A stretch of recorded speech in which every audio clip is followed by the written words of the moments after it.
धर्म का फल मोक्ष यानी भगवान की प्राप्ति में है।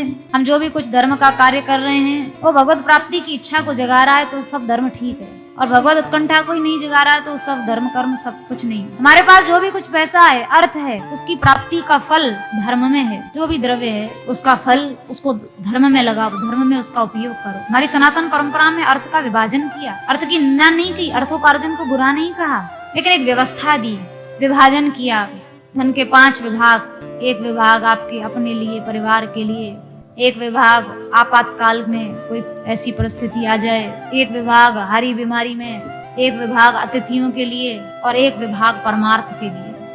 हमारी जो परंपराएं हैं ना, इनके तहत यदि हम कार्य करें तो अर्थ प्राप्ति और अर्थोपार्जन की प्रक्रिया भी भगवान से मिला दे। धर्म का फल भगवत प्राप्ति में है, अर्थ का फल धर्म में प्रवृत्त करने से है, और काम का फल अपने जीवन में मनुष्य को केवल उतनी ही इच्छाओं को स्थान देना चाहिए जो इच्छाएं उसको विलासी ना बना पाए, केवल उसके जीवन का निर्वाह कर सके। बस हम लोग जो अनावश्यक इच्छाएं हैं ना, और अनावश्यक इच्छाओं की जो पूर्ति है, उसी को विलासी जीवन कहा है। भूख लगी है तो भोजन करना ये दोष नहीं है, लेकिन भूख लगी है तो इधर उधर जाके बाजार में मुंह मारना, जहाँ आपको ना अन्न शुद्धि का पता, ना द्रव्य शुद्धि का पता, ना बनाने वाले की आंतरिक शुद्धि का पता, ये दोष है। देखो, इसको कहते हैं विलासिता। पेट भरना आपकी आवश्यकता है, लेकिन इंद्रियों के विषयों को भोगने के कौशल को बढ़ाना ये आपकी विलासिता है।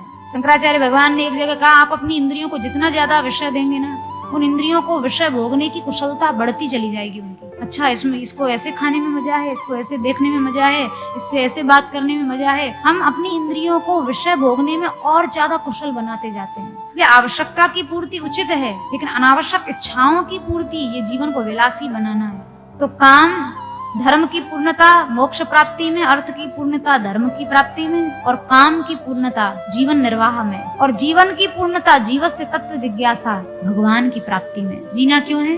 भगवत प्राप्ति के लिए। शरीर स्वस्थ रहे उसके लिए गीता जी में भगवान ने देख लो 6 सूत्र बताए। युक्त आहार विहार से युक्त चेष्टा से कर्मसु। शरीर को स्वस्थ रखना भी एक योग भगवान ने गीता जी में माना, क्योंकि शरीर स्वस्थ नहीं रहेगा तो तन बिनु भजन वेद नहीं वरना। शरीर के बिना तो भजन हो नहीं सकता, भजन का साधन तो शरीर ही है। इसलिए शरीर की स्वस्थता का ध्यान रखना ये भी भगवान ने योग कहा है। युक्त खाओ, युक्त पियो, युक्त सो, युक्त जगो, योगो भवति दुःखः।